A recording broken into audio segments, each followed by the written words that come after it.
भाई ठंडी कुल्फी है क्या? हाँ और एक तेरे 50 रुपया की है हाँ अंदर चॉकलेट है क्या? बीजू पाने चॉकलेट નું है वो एक तेने 50 रुपया ની અને દાણા દાણા જેવું આવે કા हाँ આવે તેને 50 રૂપિયા ની કુલ્ફી है हाँ ટીપા નો પાડતો ના ના ના પડ્યા 50 રૂપિયા ની કુલ્ફી है ખાઈ જા હવે શું ખાય 49.50 રૂપિયા ની તું ખાઈ ગયો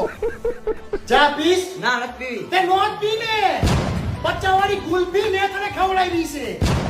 ને નીતિ 20 રૂપિયા આ 10 5 રૂપિયા આ બીજા 5 રૂપિયા અને જો આ 50 રૂપિયા પૂરા બરોબર અને હવે કોઈ એને સંભળાવતો નહીં તું તો હાથ પેઢીથી સંભળાવે એવો 9 રૂપિયા પેટ્રોલ ના થયા હતા